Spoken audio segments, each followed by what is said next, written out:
तो अब हम लोग सीखने जा रहे हैं energy and angular momentum of system of particles in combined motion, या मोस्ट जनरल फॉर्मूला। ठीक है,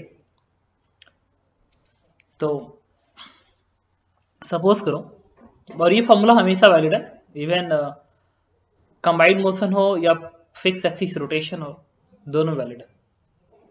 इसमें है कि सपोज करो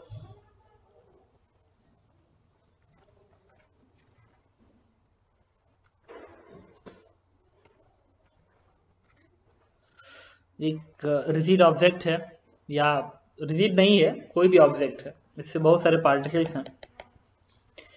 इसके सेंटर ऑफ मास की वेलोसिटी vcm है, और इस ऑब्जेक्ट की एंगुलर वेलोसिटी ओमेगा है। ठीक है, अब यहाँ पे एक पॉइंट P है, और P के रिस्पेक्ट में इसके सेंटर ऑफ मास का पोजीशन वेक्टर, ये जो वेक्टर है ये RCM वेक्टर है।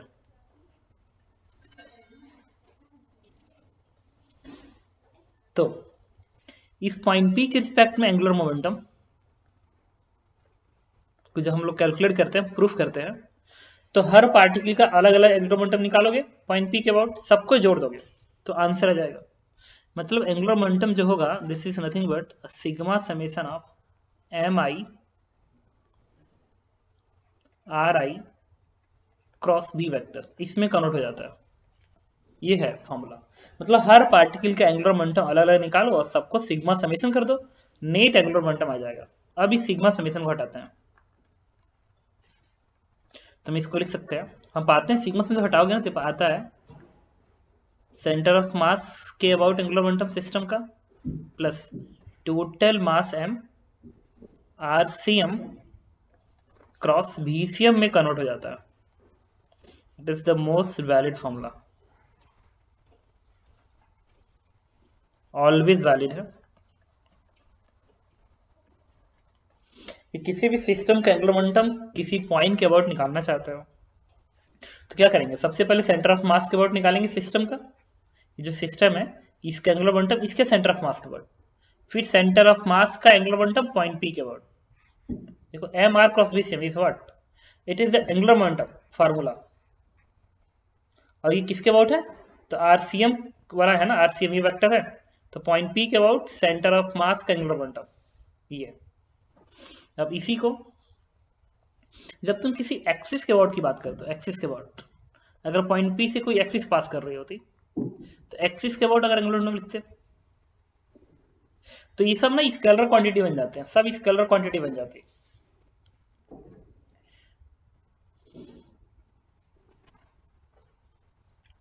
या एक तरीका ये भी था कि ये जो एंगुलर मोमेंटम आया है उसका पॉइंट P से जो पास होने वाला एक्सिस है उसके अगर हम कंपोनेंट कर दो आगे एंगुलर मोमेंटम। डेफिनेशन ही तो ये होता है कि किसी एक्सिस के अबाउट अगर एंगुलर मोमेंटम निकालना है तो क्या करोगे, उस एक्सिस पे एक पॉइंट सेलेक्ट करोगे, उसके अबाउट एंगुलर मोमेंटम निकालोगे और उसका एक्सिस के डायरेक्शन में कंपोनेंट कर दोगे, आ जाएगा नेट आंसर। यहाँ पे भी सेम। ठीक है, तो एक्सिस के अबाउट जो एंगुलर मोमेंटम होता है ना वो चाहो तो मैं लिख सकते हो LCM एक्सिस, ये दोनों एक्सिस पैरेलल होनी चाहिए, plus capital M R perpendicular VCM। मतलब सेंटर ऑफ मास का ये R perpendicular is what, R perpendicular is perpendicular distance of center of mass from axis, R perpendicular is what, perpendicular distance of center of mass from axis। और ये क्या है LCM axis, angular momentum of rigid body, rigid करो, angular momentum of object with respect to an axis passing through center of mass and parallel to this axis। Place कर दो कि value answer आ जाएगा। ये भी ऑलवेज वैलिड है, ये always about point, about point इसको लिख सकते हो ऑलवेज अबाउट एक्सेस। अब अगर ये रिजिड बॉडी होता तब फॉर्मूला किसमें कन्वर्ट हो जाता, अगर ये रिजिड बॉडी होता तो मैं इसके लिए यहीं पे लिखते हैं, रुको,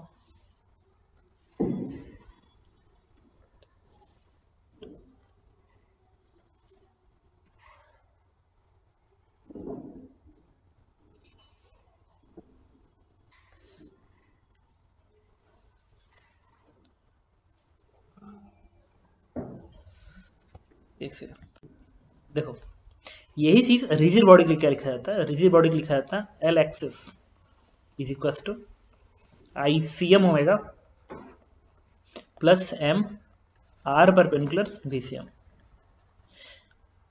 रिजिड ऑब्जेक्ट है तो एक्सिस के अबाउट एंगुलर मोमेंटम क्या होता है, I ओमेगा होता है, तो सेंटर ऑफ मास की एक्सिस है तो ICM ओमेगा लिखोगे, तो मैं इसको अलग से लिख लिया। ये क्या है, रिजिड बॉडी ऑलवेज है, rigid body about axis always valid है। और सबसे ज्यादा हम लोग इसी फॉर्मूले का यूज करते हैं कैलकुलेशन में, मतलब अपने सिलेबस में जितने क्वेश्चन है सब में इसी का यूज है। किसी भी एक्सिस के about angular momentum ICM omega plus MR perpendicular VCM होगा। अब मैंने क्या किया, कुछ चीजें और इरेज कर देता हूं।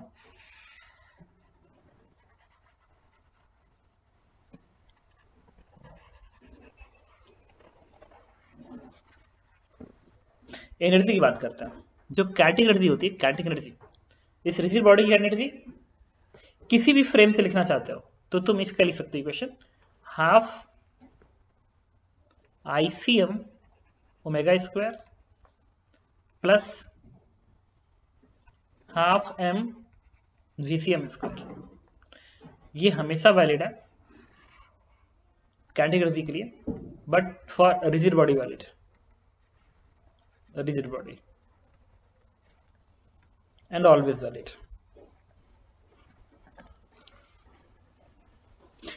तो किसी भी सिस्टम की अगर कैटेगरी निकालना है कंबाइंड मोशन में तो तुम इस फॉर्मूले का यूज करोगे, half IC omega square plus half M VCM square. इसी के साथ जो मैंने तुम्हें IR बताया था ना, इसका भी तुम यूज कर सकते हो कैटेगरी के लिए। इसी को तुम चाहो तो भी लिख सकते हो, half IAR into omega square.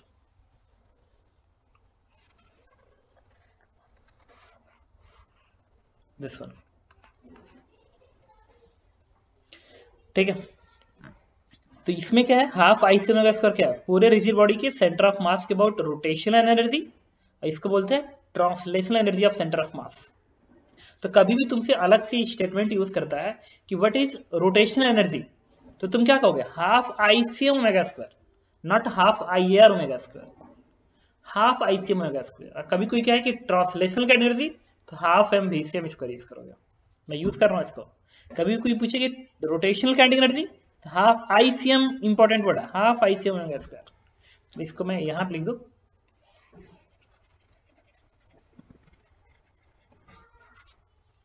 तो rotational kinetic energy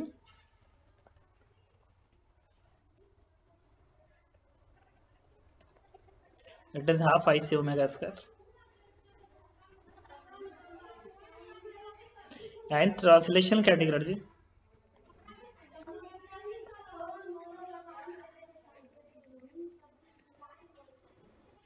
half M VCM square. ये भी अलग से तुम ध्यान रखे रहोगे, ठीक है।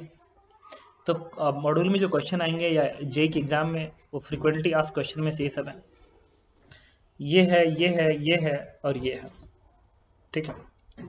कोई पूछे rotational category, answer is half ICM omega square. कोई पूछे translational category, half M VCM square. कोई पूछे इसका रेशियो, तो दोनों को डिवाइड कर देना। दूसरा, हाँ, इस हाफ ICM ओमेगा स्क्वायर को बोलते हैं rotational kinetic energy about centre of mass, plus half M VCM square बोलते हैं translational kinetic energy of centre of मास। तो कंबाइंड मोशन की जो नेट एनर्जी होती है, net total energy, total kinetic energy, वो सेंटर ऑफ मास के about rotational energy plus centre of मास की ट्रांसलेशनल एनर्जी को ऐड करने से आ जाता है। अब इसमें कुछ चीजें हैं जो तुमको नोट करना होगा, वो कॉपी पे नोट करो। फर्स्ट लिखो, ये ICM और ये ICM एकदम सेम है, ICM सेम है, लिखो where ICM is moment of inertia, ICM is moment of inertia of rigid object about an axis passing through center of mass.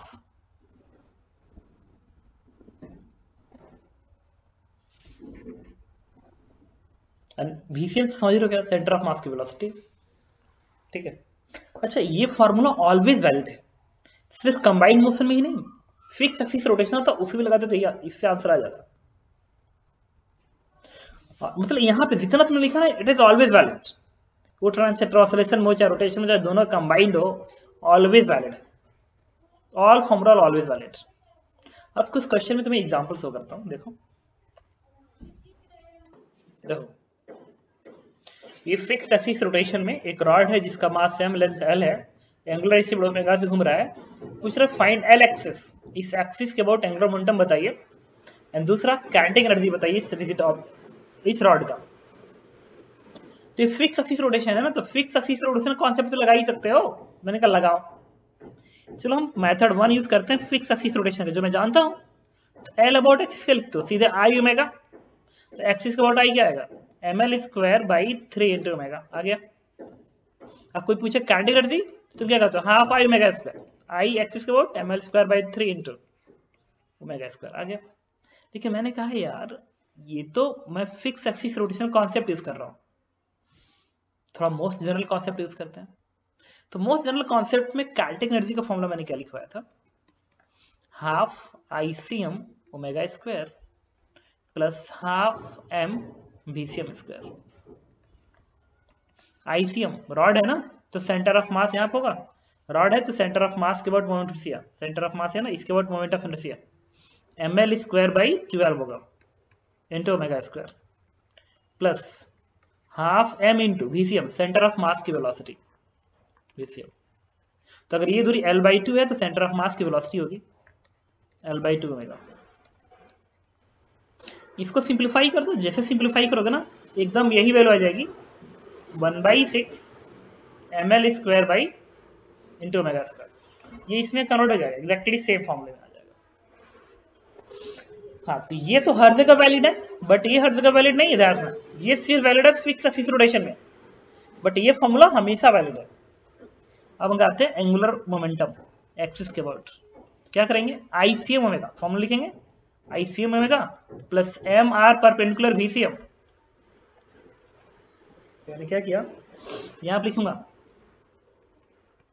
Is equal to ICM is again ml square by 12 into omega plus इसके ऊपर निकाल रहे हो ना R perpendicular. अच्छा सुनना, ICM omega का sense ये है, सेंटर ओमेगा का जो सेंस है सेंटर ऑफ मास का सेंस ये है ना, ये है देखो ये सेंटर ऑफ मास है, इसके बाद घूमने का सेंस है ऐसे, तो इस सेंस को पॉजिटिव मान लिया, ध्यान रखना इस सेंस को पॉजिटिव मान लिया, पॉजिटिव मान लिया,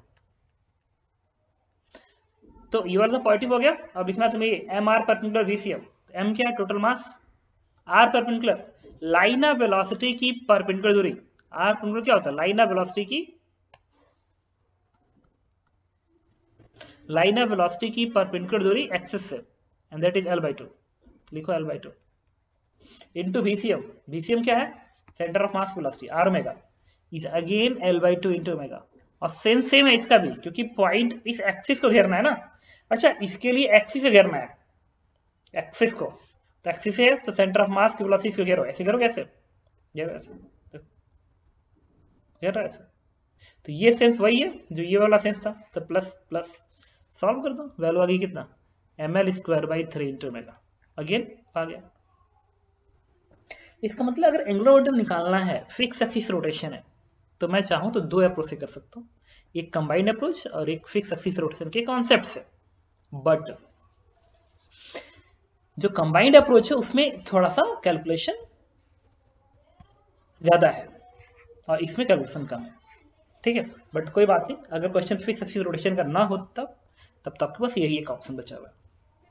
चलिए दूसरे क्वेश्चन अटेम्प्ट करता हूं। देखो इसमें क्या एक डिस्क है जिसके सेंटर की वेलोसिटी v0 है और एंगुलर वेलोसिटी इस सेंस में एंड दैट इज ओमेगा। इस डिस्क का मास m के बराबर है और ये स्ट्रेट लाइन है, इधर अर्थ है, इस पे एक पॉइंट Q है और इसके सेंटर के लाइन के डायरेक्शन में एक पॉइंट P है और इसके जो टॉप पॉइंट है इस लाइन के डायरेक्शन में एक पॉइंट M है, ठीक है। डिस्क कैसे चल रहा है, डिस्क आगे भी जा रहा है और उल्टा घूम रहा है, ऐसे घूम रहा है, ऐसे घूम रहा है उल्टा जा रहा है, ऐसे घूम रहा है और उल्टा जा रहा है, तो एंगुलर वेलोसिटी ऐसे है, सेंटर ऑफ मास वेलोसिटी आगे को है। तो पूछ रहा हूँ find kinetic energy of disc, angular momentum about point P, angular momentum on Q, angular momentum about M, इन्हें कैलकुलेट करना है।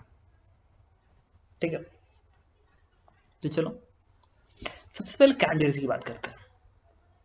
अच्छा, इसमें IR पॉइंट बॉटम पॉइंट नहीं होगा, ध्यान रखना, क्योंकि घूम रहा है ऐसे। प्योर रोलिंग में तो मोशन ऐसे होता है ना, ऐसे होता है, थोड़ी ऐसे थोड़ी होता है, ऐसे ऐसे होता है। ये उल्टा सेंस में ऐसे घूम रहा है, इसका मतलब बॉटम पॉइंट की वेलोसिटी 0 नहीं आने वाली है। सेंटर ऑफ मास के फ्रेम में वेलोसिटी कैसे आएगी, आगे को आएगी, कैसे, ऐसे घूम रहा है ना, ऐसे ऐसे घूम रहा है, तो सेंटर ऑफ मास के फ्रेम में इसकी वेलोसिटी आगे करोगे और सेंटर की वेलोसिटी ऐड कर दो तो पूरी वेलोसिटी आगे कर जाएगी। तो यहाँ पे स्लिपिंग हो रही है, IR इधर नहीं है, IR एक्चुअली ऊपर की ओर है, लेकिन हम नहीं पता करने की कोशिश कर रहे हैं कहाँ पे, उसमें मुझे क्या मतलब। काइनेटिक एनर्जी निकालना है तो सीधे फॉर्मूला क्या लगाएंगे हम लोग, हाफ। अच्छा, इसमें एक रिलेशन है, ओमेगा इक्वल्स टू मेंशन है V0 अपॉन 2R, ये मेंशन है। तो कैंसिल क्या होगी, half M V0 square plus half ICM omega square. ICM क्या आएगा, सेंटर ऑफ मास के about moment of inertia disc का, MR square by 2 half ICM into omega, omega किस बराबर है, V0 अपॉन 2R के बराबर है, स्क्वायरिंग कर दी। तो half M VCM square plus half I omega का स्क्वायर लिख लिया। इससे ये जो वैल्यू आ गई, दिस वन इज, सिंप्लीफाई कर लो, जो भी है सिंप्लीफाई करोगे तो आंसर मिल जाएगा तुमको। ठीक है, अब बात करेंगे एंगुलर मोमेंटम की। Angular momentum with respect to point P, P के रिस्पेक्ट में, P के रिस्पेक्ट में। तो फॉर्मूला क्या होता है, ICM omega plus MR perpendicular VCM। ICM centre of मास से पास होने वाले एक्सिस के मोमेंट ऑफ इनर्शिया, डिस्क है ना, तो क्या बनेगा MR square by 2 into omega, इसलिए ICM ओमेगा। और घूमने का सेंस है ना, ये सेंस है घूमने का, तो ये सेंस प्लस मान लो, इसको इस सेंस को प्लस मान लो, तो मैंने इस सेंस को प्लस मान लिया।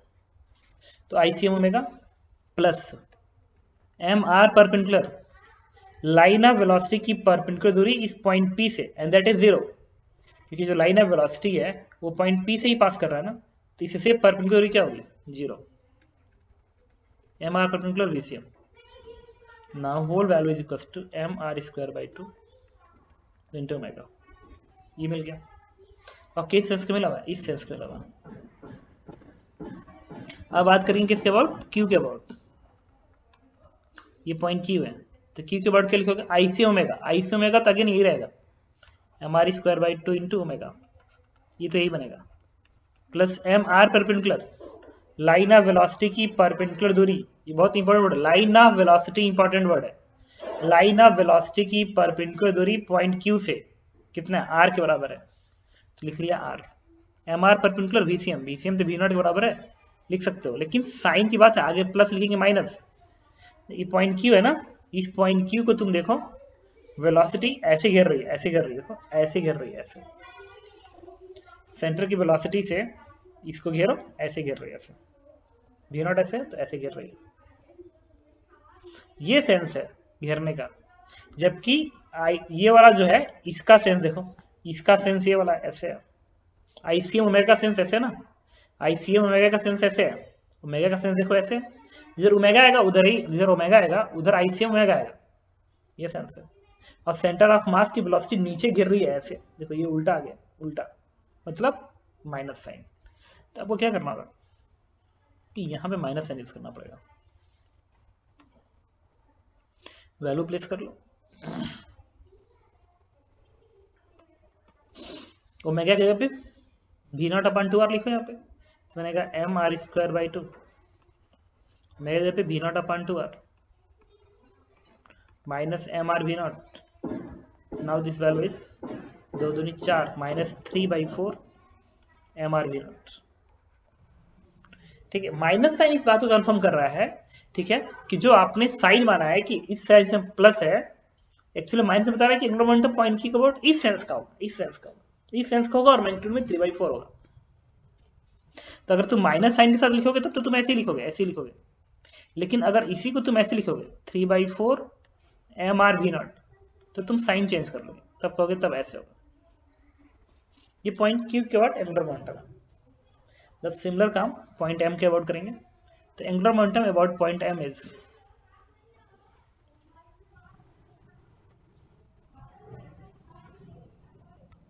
Angular momentum with respect to point M is again I C omega तो यही बनेगा I omega M R square by 2 into omega, it is I C omega. और सेम से है। अब पॉइंट एम को इसकी वेलोसिटी से घेरना है, तो ऐसे करेगा ना, ऐसे इसको ऐसे करेगा ऐसा। अब देखो अगर इस V0 से इस एम को घेरोगे तो ऐसे घेरा है, वैसे घेरा ना, ऐसे घेरा।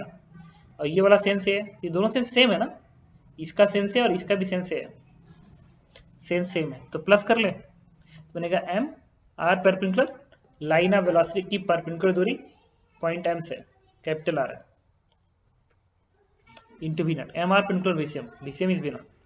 तो यहाँ से वैल्यू प्लेस कर दो, ओमेगा इस V0 अपॉन 2R यहाँ पर रखो, V0 अपॉन 2R, तो बनेगा M V0 R upon 4 plus M R V0।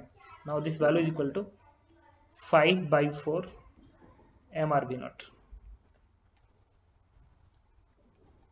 And this is answer. ठीक है, तो किसी भी पॉइंट के अबाउट अगर एंगुलर मोमेंटम निकालना हो, ठीक है, या उस सिस्टम की एनर्जी निकालनी हो, तो आप इस फॉर्मूले से कैलकुलेट कर सकते हो। ठीक है, चलो कुछ सिंपल क्वेश्चन करेंगे पहले, उसके बाद देखते हैं। देखिए एक ट्रक है जिसका एक्सेलरेशन है 4 मीटर पर सेकेंड स्क्वायर, एक कांस्टेंट एक्सेलरेशन से आगे की ओर जा रहा है। ठीक है, initial velocity of truck is 0 और डिस्क इसके ऊपर है जिसका मास m है, रेडियस r है। कह रहा है कि find candidate of disc at t = 2 second with respect to first truck second ground. ठीक है, बनेगा। ठीक है, चलो अंडर प्योर रोलिंग कंडीशन है, डिफॉल्ट किसे मानते हैं, प्योर रोलिंग कंडीशन। तो अंडर प्योर रोलिंग कंडीशन ये सब क्वेश्चन पूछे जा रहा है, तो हम क्या करेंगे,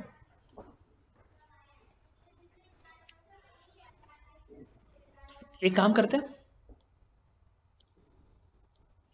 ग्राउंड फ्रेम में अगर तुम्हें जाना होगा, ग्राउंड फ्रेम से क्वेश्चन सॉल्व करोगे तो यहाँ का फ्रिक्शन भी तुम्हें देखना पड़ेगा। ठीक है, फिर ये थोड़ा सा ज्यादा लेंदी हो जाएगा क्योंकि नीचे प्लेटफॉर्म की तरफ से है, फिर ऊपर वाला ही भाग रहा है, तो बड़ा ही क्वेश्चन बनेगा। तो मैं कहा कि ट्रक के फ्रेम पे चलते हैं। ट्रक के फ्रेम पे जाने पे मुझे एक खासियत मिलने वाला है, ट्रक रेस्ट में जाएगा और ये डिस्क का मोशन ट्रक पे वैसे ही होगा जैसे ग्राउंड पे मोशन करता है, तो हम उस कॉन्सेप्ट का यूज करेंगे। तो मैंने क्या किया,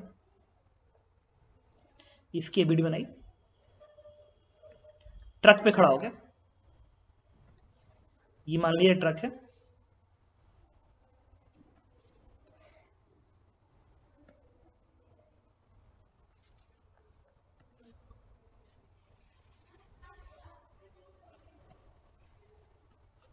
हाँ, तो ट्रक पे खड़ा हो तो सूडो फोर्स आएगा ना, ट्रक एक नॉन रिसिव फ्रेम है, तो इस नॉन रिसिव फ्रेम से इसके ऊपर सूडो फोर्स आएगा पीछे को, इसके सेशन आगे सूडो फोर्स पीछे। तो जो सूडो फोर्स की वैल्यू बनेगी, this one is mass m into acceleration a, जो कि 4 के बराबर है। नेक्स्ट नॉर्मल डायरेक्शन दिखाओगे n, फ्रिक्शन फोर्स दिखाओगे पीछे नीचे, फ्रिक्शन कर रहा हूं mg नीचे दिखाओगे। ठीक है, और फ्रिक्शन को तुम पीछे दिखा दो, तुम्हारी मर्जी है, लेकिन स्टैटिक फ्रिक्शन होगा ना तो तुम्हारी मर्जी है। तो मैंने f दिखा दिया। अब FBD बनाने के बाद तुमने m दिखाया, फ्रिक्शन दिखाया, सूडो फोर्स दिखा दिया। अब इसके बाद सेंटर का एक्सेलरेशन भी तो मानना पड़ेगा, इसको तुमने मान लिया a0 के बराबर है और इसका एंगुलर एक्सेलरेशन को अल्फा नॉट मान लो। मतलब जो डिस्क है उल्टा घूमेगा, ऐसे घूमेगा भागेगा पीछे को, इसके फ्रेम में भागना भी चाहिए कि तुम इस पे खड़े हो तो सूडो फोर्स इधर लगेगा, तो डिस्क को ऐसे घुमाते हुए आगे भगाएगा ना, इधर लगा रहा है, इससे प्योर रोलिंग हो रही है, तो ऐसे घूमते हुए आगे भागेगा। तो मैं तुम्हें बताता हूँ, एक तरीका है कि नेट फोर्स और MACM लिखो, फिर talk about centre of mass ICM alpha लिखो, फिर नो स्लिपिंग कंडीशन लिखो। इससे बेटर है पता है क्या, ये जो ये पॉइंट ना IR की तरफ से काम कर रहा है फ्रॉम योर फ्रेम, तुम्हारे फ्रेम से ये पॉइंट IR है क्योंकि स्लिपिंग नहीं हो रही है। ठीक है, तो इक्वेशन तुम लिख रहे हो ना, तो लिखो इक्वेशन, तुम्हारे लिए टावा I अल्फा तो वैलिड है, तुम्हारे लिए torque equals to I alpha इस फ्रेम से तो वैलिड है ही है, क्योंकि आई आर की तरफ से काम कर रहा है। तो इसके बाद टॉर्क क्या आएगा, एन का टॉर्क 0 आएगा, एम जी उसी से पास कर रहा है 0, फ्रिक्शन भी उसी से पास कर रहा है 0, एम ए का टॉर्क आएगा इसके बाद, and that is M A into R. ये बन गया torque, M A into R torque बन गया इक्वल्स टू आई अल्फा। इसके बाद आई क्या आएगा, सेंटर ऑफ मास के बाद M R square by 2 and parallel theorem, it is 3/2 M R square into alpha. इससे अल्फा की वैल्यू आ गई 2a अपान 3r, इतना आ गया, और a की वैल्यू 4 है ऑलरेडी दिया हुआ है, यहाँ पर तो इट इज 8/3r, ये अल्फा आ गया। अब निकालना क्या, काइनेटिक एनर्जी। तो अगर काइनेटिक एनर्जी निकालना है, ठीक है, अच्छा इसमें ब्लॉक का मास भी अपने मन से लिख लो, 3 kg है, कैलकुलेशन के लिए कह रहा हूँ, रेडियस r की जो वैल्यू है ये मान लो 1 मीटर है, कैलकुलेशन के पर्पज से, तो वैल्यू क्या आ जाएगी, r1 है ना, नहीं r को तुम 3 लिख लो, 3 लिखे हैं, ठीक है, रहने दे, आएगा 8/3 रेडियन पर सेकंड स्क्वायर, ठीक है। कैंडिडेट निकालनी है तो कैंडिडेट में क्या चाहिए, कैंडिडेट ओमेगा चाहिए और वीसीएम चाहिए, ओमेगा निकालते हैं, ओमेगा क्या होगा, omega naught plus alpha T, omega हर फ्रेम से सेम आता है क्योंकि सब्जेक्ट में ट्रांसलेटरी ऑब्जर्वर होता है, ओमेगा नॉट इनिशियल 0 है, अल्फा किसके बराबर है 8/3, और टाइम कितना लगा 2 सेकेंड, तो वैल्यू क्या आ गई 16/3 रेडियन पर सेकेंड। वीसीएम निकालना बाकी है, तो जो भी वीसीएम आएगा, वीसीएम इसके सेंटर का जो वीसीएम आएगा, वेलोसिटी इस डायरेक्शन में आएगा, इस डायरेक्शन में आएगा, वो तो इसके फ्रेम में आएगा, तो सेंटर ऑफ मास की वेलोसिटी ट्रक के रिस्पेक्ट में, ट्रक के रिस्पेक्ट में तुम कितना लिखोगे आर ओमेगा, तो आर इंटू ओमेगा, तो आर 1 है क्वेश्चन में, और ओमेगा 16/3 है, तो ये भी क्या आएगा 16/3, ये वीसीएम बन गया। ओके, अब तुम्हें ट्रक की वेलोसिटी निकालनी पड़ेगी, जो ट्रक की वेलोसिटी कितनी आएगी, v बराबर u प्लस 80, इनिशियल वेलोसिटी 0 है ट्रक की, और ये कितना है 4 के बराबर है, ठीक, और टाइम किसके बराबर है 2 सेकेंड, ये कितना आएगा 8 मीटर पर सेकेंड आएगा। अब मैंने इसके बाद क्या किया, अब ऊपर के डायग्राम हटा के मैं कैलकुलेशन करने जा रहा हूं, इसे हटा के कैलकुलेशन करूंगा।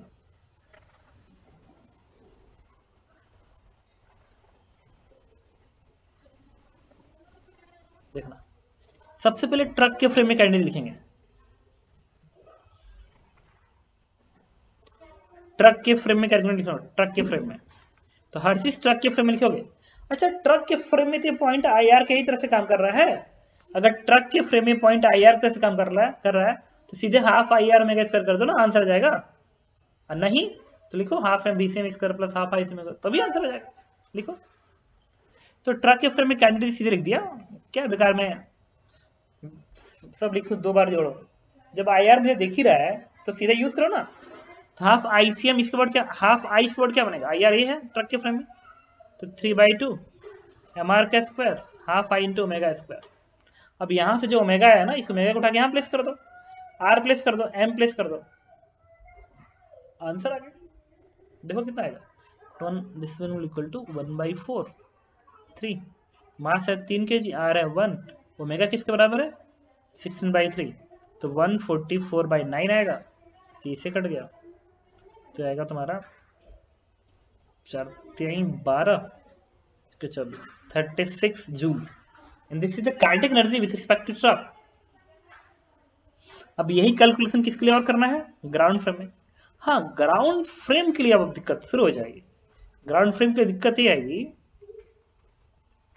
कि ग्राउंड फ्रेम में ये पॉइंट आई आर की तरफ से काम नहीं कर रहा है, अगर कोई ऑब्जर्वर ग्राउंड पे खड़ा है तो उसके लिए ये पॉइंट आई ए आर की तरफ से काम नहीं कर रहा, ठीक है। तो अगर ये पॉइंट आई आर की तरफ से काम नहीं कर रहा है, अगर आई आर की तरफ से काम नहीं कर रहा है, तो काइनेटिक एनर्जी कितना लिखोगे तुम, तो बेसिक फॉर्मूला भी जाओगे, क्या लिखा था, half I C M omega, तो सेंटर ऑफ मास के अबाउट आई कितना आएगा, M R square by 2 into omega, half I C M omega का स्क्वायर, ओमेगा ये जो आया है ना उठा कर प्लेस कर देना, plus half M BCM square. अच्छा कैटेगरी में माइनस नहीं होता, हमेशा प्लस होता है, एंगुलर मोमेंटम थोड़ी है कि माइनस कर दो। Half M into BCM square, और बीसीएम किसके फ्रेम में, ग्राउंड फ्रेम में आएगा। जब इक्वेशन ग्राउंड फ्रेम में लिख रहे हो तो वेलोसिटी भी तो ग्राउंड फ्रेम में ही लिखोगे।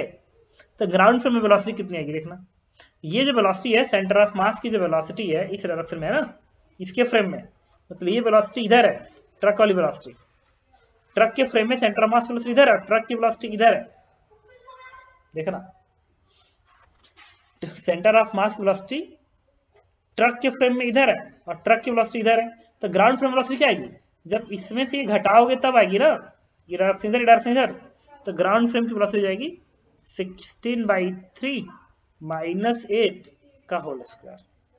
बस अब तो देख सकते हो कि यहां से मैंने कैंडिस निकाल ली। कोई डाउट हो तो पूछो।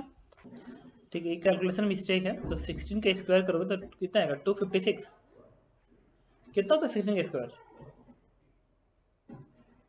बताओ कितना होगा 64 है। एक काम करो 16 का स्क्वायर रहता है यहाँ पे, सर 256 ही होगा, तो आएगा 16 चौका 64 64। ठीक है, देखो इस क्वेश्चन में क्या है कि ये हॉरिजॉन्टल सरफेस है, ठीक है, और ये एक सिलेंडर है, सर्कुलर सिलेंडर है जिसका रेडियस आर के बराबर है, और पूरा सरफेस सफिशिएंट रफ है ताकि कहीं भी स्लिपिंग ना हो। तो क्वेश्चन ये पूछता है कि इस वी नॉट की मिनिमम वैल्यू कितनी हो ताकि स्फीयर सर्कुलर मोशन कंप्लीट कर जाए, तो कहीं भी कांटेक्ट ना छोड़े, इस कर्व को कहीं भी कांटेक्ट को ना छोड़े। तो अंडर प्योर रोलिंग कंडीशन लिख रहा है, अंडर प्योर रोलिंग, अच्छा जब भी सफिशिएंट रख बोलेगा, सफिशिएंट रफ है मतलब प्योर रोलिंग है, under pure rolling condition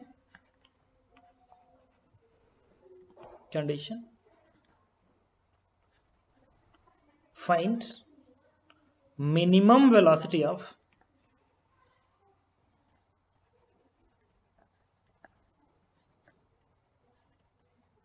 v naught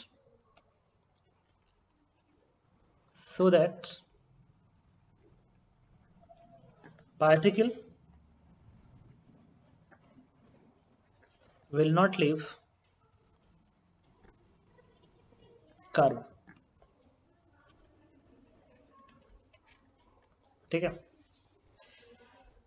ठीक है, तो इन तरह क्वेश्चन में ना सबसे बड़ी खासियत ये है कि ये कर्व को छोड़ने का चांसेस सबसे कम, सबसे ज्यादा कहाँ पे, टॉप पे, क्योंकि वहीं पे एन को जीरो होने की संभावना है। यहाँ पे वी नॉट बड़ा रूट 5 GR नहीं लगाएंगे, वो ट्रांसलेटरी मोशन होता है, ये कंबाइंड मोशन है, ऐसे चल रहा है, अगर ये घूमता नहीं ना सीधे ऐसे जाता तब मैं कहता V not under root 5 GR बनना चाहिए, लेकिन ये प्योर रोल कर रहा है, मतलब कुछ एनर्जी इस पार्ट में भी जा रहा है। लेकिन हाँ ये कॉन्सेप्ट वैलिड है कि टॉप मोस्ट पॉइंट पे एन को जीरो होने से बचा लो, क्योंकि जितना ये स्फीयर ऊपर जाएगा उतना ही एन कम होगा, नॉर्मल कम होगा, और जितना एन कम होगा उतना ही चांस ज्यादा है कि सरफेस छोड़ देगा, और जब एन जीरो होगा तो सरफेस छोड़ देगा।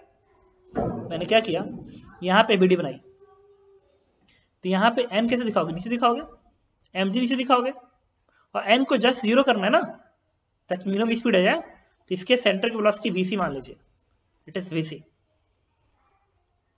फ्रिक्शन अगर होगा भी तो मान लो कैसे होगा, टेंजेंट होगा, ऐसे होगा, अगर होगा भी तो, अदरवाइज नहीं होता, अलग बात है। तो टुवर्ड द सेंटर में फोर्स इक्वेशन क्या लिख सकता हूँ, toward the centre force equation में लिखूंगा टॉप पॉइंट पे mg बराबर एन को जीरो कर दिया हूं ताकि मिनिमम वेलोसिटी आए, ये vc जितनी ज्यादा होगी इस सरफेस से एन उतना ही ज्यादा आता है, याद करो नहीं कहा था कि जितना ऊपर जाता तो एन कम होता है, स्पीड बढ़ेगा तो और तेज दाबेगा ना उसको, तो और एन बढ़ जाएगा। तो मिनिमम स्पीड के केस में एन यहाँ जीरो करना है, तो toward the centre net force mg बराबर M V C square divide by R, M V square by R, R होता है इसके सेंटर की दूरी, इसके सेंटर से ये दूरी होती है, तो ये दूरी स्मॉल आर है, ऊपर से स्मॉल आर है, तो ये कैपिटल आर है, तो पूछे ये दूरी कितनी होगी, it is capital R minus small R. तो यहां से बीसी की वैल्यू आ गई जी ब्रैकेट में आर माइनस स्मॉल आर का अंडर रूट, ये आ गया। अब हम लिखेंगे energy conservation,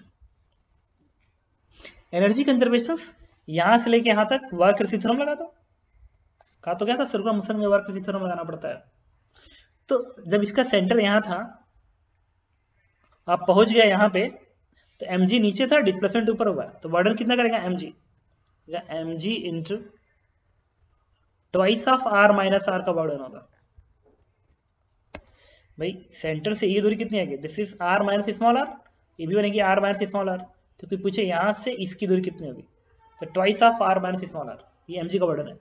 change of kinetic energy, negative work done क्यों, mg नीचे डिस्प्लेसमेंट ऊपर हुआ, तो ये बनेगा यहाँ की, अच्छा यहाँ की काइनेटिक लिखनी पड़ेगी, अब काइनेटिक एनर्जी लिखनी पड़ेगी, अभी इंपॉर्टेंट वर्ड आ गया। अच्छा काइनेटिक एनर्जी में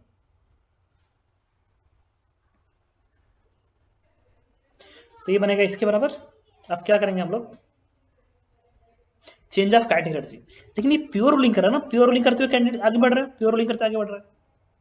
तो प्योर रोलिंग की काइनेटिक एनर्जी लिखने में वो देखो ना बड़ा एक्सप्रेशन आता है, हाफ आई से omega square plus half M, ये सरदर्द होता है, नहीं चाहता इतना। तो आई आर चेक कर लो ना, ये जो पॉइंट है ना ऊपर का पॉइंट, ये आई आर होगा, क्योंकि इस कर्व सरफेस पे स्लिपिंग नहीं हो रही है। तो कर्व सरफेस से क्या रुका हुआ है, हाँ कर्व सरफेस अगर रुका हुआ है तो कर्व सरफेस का हर पॉइंट आई आर की तरफ से काम कर रहा है। यहाँ पे ये वाला पॉइंट आई आर बनेगा बॉटम पॉइंट, और यहाँ पे भी ये वाला बॉटम पॉइंट आई आर बनेगा। तो half I are omega square it is the kinetic energy. तो फाइनल एनर्जी क्या बनेगी, half I A R.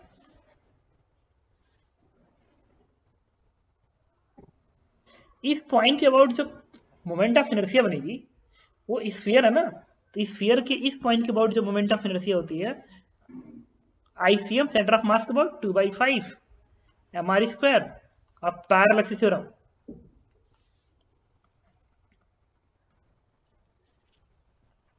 Parallel axis theorem कितना आएगा mr स्क्वायर, रेडियस स्मॉल आ रहा है, तो पहले इसके सेंटर ऑफ मास के अबाउट, फिर पैरेलल एक्सिस थ्योरम। तो आगे कितना, ये आई ए आर की जो वैल्यू आई, आई ए लिख लिया उसको, it is 7/5 mr square.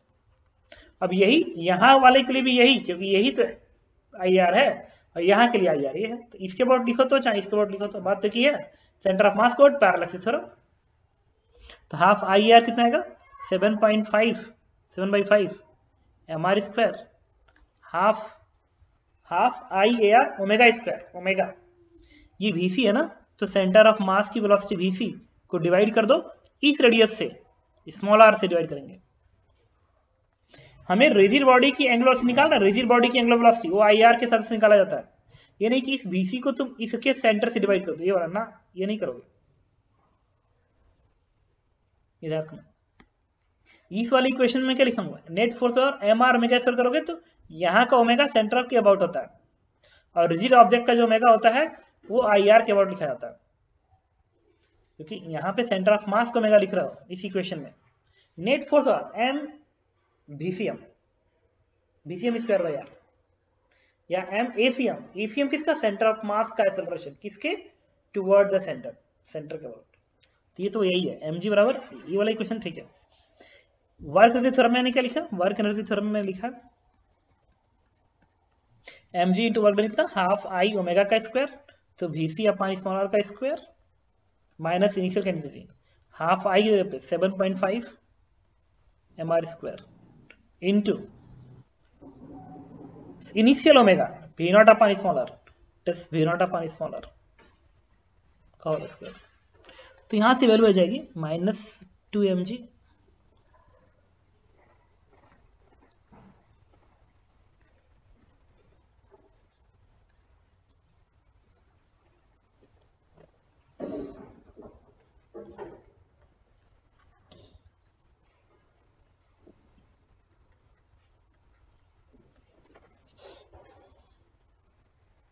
VC की वैल्यू कितनी है, ये है ना, ये उठा के प्लेस कर दो, VC की रुको, अभी VC की वैल्यू ये उठा के यहां पर रख दो, क्या बनेगा -2 mg r minus r,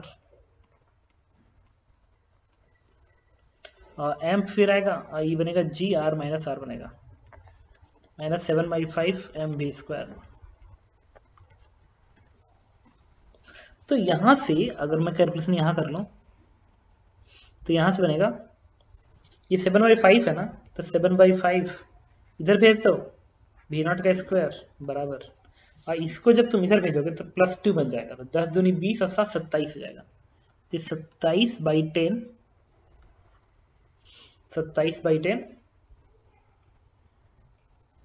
G into R minus R बन जाएगा। तो यहां से एक सेकेंड देखो, तो यहां से आंसर आ जाएगा तुम्हारा V0 की आंसर आ जाएगा V0 equal to 27/14 G R minus small r का under root, and this one is answer. ठीक है, तो जब भी हम लोग ऐसे क्वेश्चन कर रहे होंगे तो एक बार तो सर्कुलर मोशन की इक्वेशन लिखना पड़ता है हमें, और दूसरा किसका, वार्क-रचित थ्योरम की इक्वेशन लिखना पड़ता है। और इसमें ओमेगा जो लिखते हैं ना, ओमेगा वो जब काइनेटिक एनर्जी ओमेगा की बात आती है तो रिजिड बॉडी का ओमेगा होता है, एक सिंपल सा वर्ड है।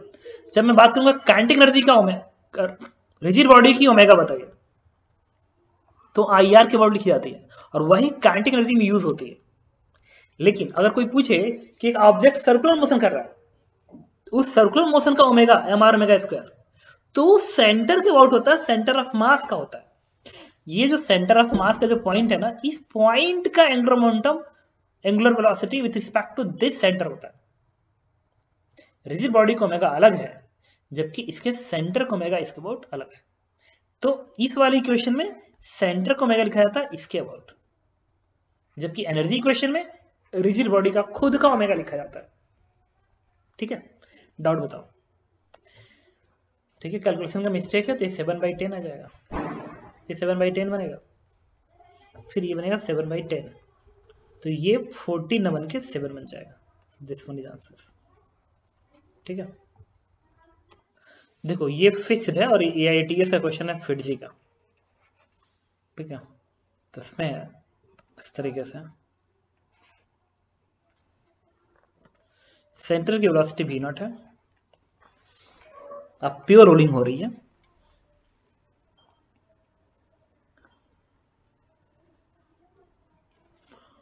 तो क्वेश्चन ये पूछ रहा है, देखो इसमें और इसमें प्योर रोलिंग हो रही है।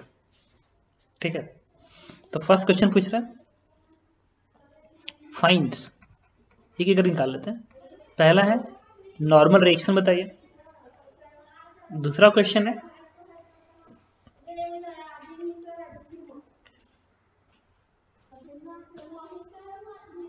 Omega of rigid body,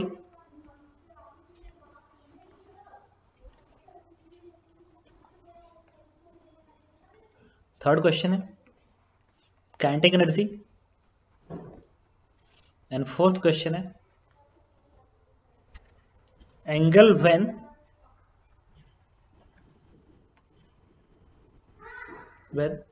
spheres leave cylinder, ये स्फीयर है, नीचे सिलेंडर है, सिलेंडर।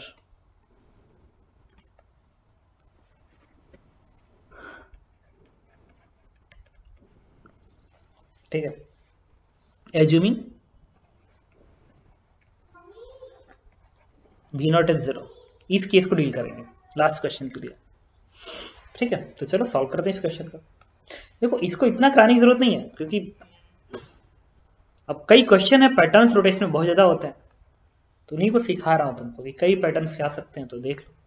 एबीडी बनाते हैं तो एन ऐसे दिखाओगे, ऑब्जेक्ट के वीडियो बनाएंगे ना तो एन ऐसे दिखाएंगे, एमजी से दिखाओगे, नीचे दिखाओगे। ठीक है, और फ्रिक्शन होगा भी तो टेंजेंशियल होगा ना, उससे मतलब नहीं है, अगर होगा भी तो टेंजेंशियल क्या फर्क पड़ता है, और स्टैटिक है, प्योर रोलिंग कंडीशन चल रहा है। तो toward the centre force equation लिखोगे, toward the centre force equation बराबर क्या होता है, m इंटू ACM। तो सेंटर की तरफ फोर्स इक्वेशन क्या लिखोगे, mg माइनस n बराबर toward the centre force equation, toward the centre force equation mg minus n बराबर m into V0 square divide by r। r क्या, इसके सेंटर की भी दूरी है, तो ये स्मॉल आर है, ये कैपिटल आर है, this is capital R plus small R. Simplify कर दोगे तो एन की वैल्यू आ जाएगी M G minus M V not square divide by R plus small R, आ गया एन की वैल्यू। अब बात करना है रिजिड बॉडी का ओमेगा। देखिए रिजिड बॉडी का जो ओमेगा आएगा ना, ओमेगा रिजिड बॉडी का, वो आई आर कैलसिंग कर जाता है। ये पॉइंट आई आर है, तो ये वी नॉट है, तो क्या लिखोगे V not divide by small R, this is rigid body omega. कोई पूछता ना कि सेंटर ऑफ मास को ओमेगा बताइए इसके सेंटर के रिस्पेक्ट में, तो आंसर क्या बताते हैं V not divide by this distance R plus capital R. ठीक है, कोई फर्क नहीं। थर्ड इक्वेशन, कैटेगरी की बात हो रही है। जो तुम कैटेगरी लिखोगे ना इस रिजिड बॉडी की कैटेगरी से, this one is half ICM omega square. ICM इसके बाद स्फीयर है ना, तो इसके बाद आएगा 7/5 हमारे स्क्वायर, ओमेगा जगह पे V not upon small R का स्क्वायर। देखो इसके बाद पॉइंट से क्या लिखोगे, इसके बाद सेंटर ऑफ मास के बाद 2/5 हमारे स्क्वायर, पैरेलल से थ्योरम, तो 7/5 हो जाएगा, हाफ आई ओमेगा का square plus omega rigid body का होता है, रिजिड बॉडी का half M VCM square, M अब वीसीएम की वैल्यू कितनी है वी नॉट का square, and this is answer. Third लिखिए। फोर्थ कह रहा है कि एंगल बताइए जब स्फीयर इस सरफेस को लीव करेगा। ठीक है, जबकि इनिशियल ओमेगा में क्या मान के चल रहा हूं, इनिशियल वेलोसिटी वी नॉट को मैं 0 मान के चल रहा हूं। मतलब एक बड़ा सा स्फीयर है, इस पे छोटे से स्फीयर को जेंटली तुमने पुश कर दिया, हल्का सा पुश किया, अब स्फीयर ही प्योर करते इस पे आएगा, तो जिस वक्त ये वर्टिकल से कितना एंगल बनाएगा जब इस सरफेस को छोड़ेगा। ठीक है, तो इसके लिए मैं क्या करूंगा, एक नया डायग्राम बनाते हैं, उससे सॉल्व करते हैं। देखो अब मैंने क्या किया, ये बड़ा सा स्फीयर फिक्स्ड है, ये छोटा स्फीयर यहाँ पे आ गया, तो जब ये छोटे स्फीयर की एबीडी बनाओगे ना, एबीडी, तो एन ऐसे दिखाओगे, सेंटर पे एमजी तुम ऐसे दिखाओगे, और ये वाला एंगल क्या दिखाओगे, थीटा दिखाओगे। अगर फ्रिक्शन होगा भी तो टेंजेंशियल दिखा दो, क्या फर्क पड़ता है। और सेंटर की वेलोसिटी तो वी नॉट दिखा दो, वी नॉट दिखा दो। अब toward the centre force equation क्या दिखाओगे, mg का ये कंपोनेंट ये बनेगा mg cos थीटा, n तो 0 कर दिया, mg cos theta minus n को 0 कर दिया, बराबर m V not square upon इसके सेंटर से दूरी, it is small R plus capital R. तो यहां से वी नॉट की वैल्यू किसके बराबर आ गई, it is G R plus capital R into cos theta. Question number 1। अब लिखेंगे हम लोग वर्क-मशीन थ्योरम का इक्वेशन। तो इसका सेंटर कहां था, इसका जो सेंटर है वो पहले यहां था, तो सेंटर था यहां पे, इसका सेंटर था यहां पे, और आ गया इसका सेंटर यहां पे। तो कितना वर्डन हुआ, तो ये जो लाइन है इस डायरेक्शन में सेंटर ऑफ मास का डिस्प्लेसमेंट चेक करेंगे।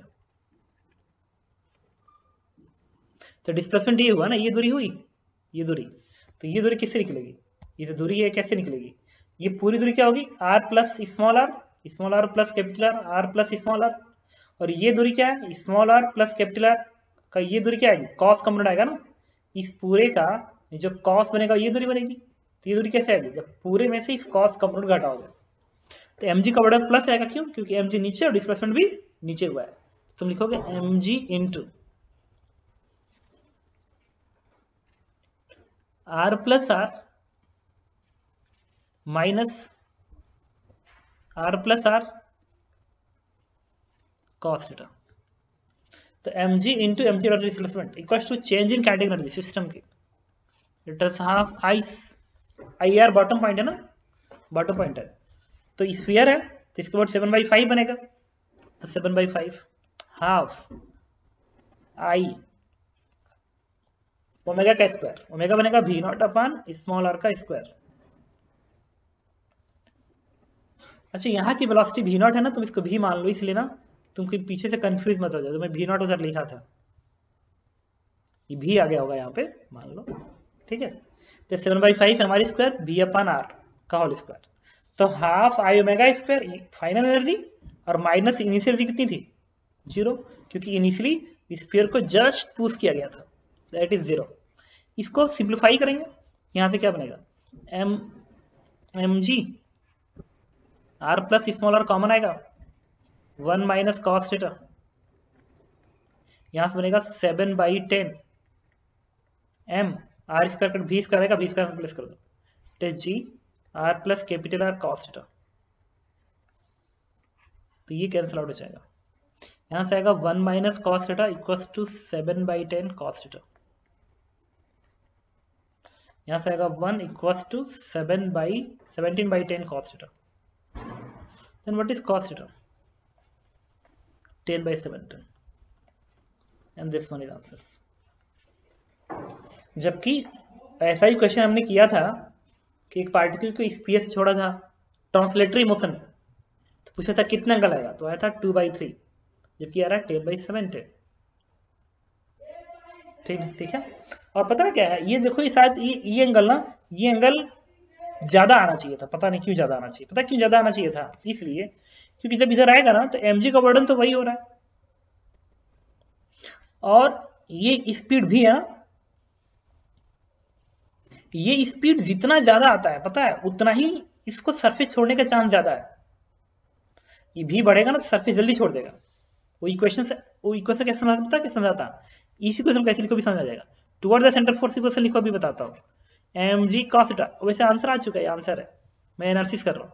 M G cos theta minus N बराबर M V square by radius लिख लो, रेडियस जो भी है मान लो रेडियस ए के बराबर है, सपोज करो, वही होगा आर प्लस आर लिख रहे हैं। तो यहां से एन की वैल्यू क्या आएगी, M G cos theta minus M V square upon R plus R आएगा। अच्छा भी जितना ज्यादा आएगा एन उतना ही जल्दी जीरो होगा, माइनस एन है ना, तो भी जितना ज्यादा होगा उतना ही जल्दी जीरो होगा। तो जितना जल्दी स्पीड आएगी, सेंटर ऑफ मास की स्पीड भी जितनी ज्यादा आएगी उतनी सरफेस जल्दी छोड़ेगा। तो पता है यहां से यहां तक आते समय mg ने वर्क तो बराबर किया, तो काइनेटिक एनर्जी बराबर आई। स्फीयर वाले केस में काइनेटिक एनर्जी पता है क्या हो गई, रोलिंग वाले केस में कुछ रोटेशन में चली गई और बाकी ट्रांसलेशन में गई। वर्कडन बराबर हुआ, देखना ये वर्कडन बराबर हुआ, लेकिन एनर्जी कुछ रोटेशन में गई कुछ ट्रांसलेशन में गई। और ये जो भी है ये ट्रांसलेशन एनर्जी से रिलेटेड है, तो रोटेशन एनर्जी आ गई तो भी कम हो गई ना, क्योंकि ओमेगा कांस्टेंट रखना है, वर्क को कांस्टेंट रखना है, आर आगे तो टी घटेगा, तो टी घट गया मतलब स्पीड घट गई। इसका मतलब इस केस में, प्योर रोटेशन वाले केस में, इस भी को अटेंड करने में थोड़ा सा उसको ज्यादा दूरी तय करना पड़ेगा, क्योंकि जो वर्क करेगा ना उसका कुछ पार्ट रोटेशन में भी जा रहा है कुछ रोटेशन में भी जा रहा है, और ट्रांसलेशन वाले पार्ट को इतना स्पीड चाहिए ही चाहिए। तो रोटेशन वाले केस में जो वर्डन हो रहा है, वर्डन बराबर हो रहा है, कुछ वर्डन वो दे रहा है किसको, रोटेशन को दे रहा है, बाकी पार्ट ट्रांसलेशन दे रहा है, तो ट्रांसलेशन को उसी वैल्यू पे पहुंचाने के लिए जहां पे लीव करेगा उसको ज्यादा एंगल तय करना पड़ेगा। तो कॉस इनवर्स 2/3 से ज्यादा आना चाहिए था एंगल थीटा। ट्रांसलेशन में क्या था कि पूरी एनर्जी ट्रांसलेशन में आ रही थी, रोटेशन नहीं थी। जब स्लाइड ऐसे कर रहा था पूरी एनर्जी किस में आ रही थी, ट्रांसलेशन में आ रही थी, तो कम ही एंगल तय करके वो गेन कर लिया, क्योंकि रोटेशन में एनर्जी कंज्यूम नहीं हुई। लीव करने के लिए ट्रांसलेशन वाला पार्ट जरूरी है। अब देखो ये बता भी रहा होगा, कॉस 10/17 है ना, तो अगर मैं कॉस का ग्राफ खींचूं तो ऐसे होता है, तो कॉस थीटा 10/17 और वो होता है कॉस थीटा 2/3, तो 2/3 होता है करीब 0.6 समथिंग के आसपास आएगा, तो 0.6 इधर की बना दो, और ये आएगा 10/17, तो 17×5 = 85, कितना आएगा भाग करो तो 0.31 आएगा। 0.31 आएगा, 0.31 नीचे है ना, नीचे यहाँ पे देखो ये वाला एंगल ये है, ये वाला एंगल थीटा नहीं, ये थीटा ये वाला एंगल है, और 2/3 वाला θ1 है, तो θ1 यहाँ पे, तो देखो ये वाला एंगल बढ़ गया ना, बढ़ गया, ये एंगल का तो सही में आ गया और आना ही चाहिए था। ठीक है, ओके सर एक बार पिछली स्लाइड लगा दीजिए। ठीक है, ये एकदम बेसिक तरीके से मैंने सॉल्व किया और तुम्हें बताया कि कितने एंगल पे सरफेस छोड़ेगा। अब देखो कॉपी करो, ये गलत है, देखो ये एक चेंज कर लेना तुम लोग, कैंटिलीवर में सिर्फ इसी से काम चल जाएगा, इसकी क्या जरूरत है, तुमने तो लिखा है half I are omega square, ठीक है, तब सीधा आगे आंसर यही होगा, ये गलत है। ठीक है, और डाउट बताओ।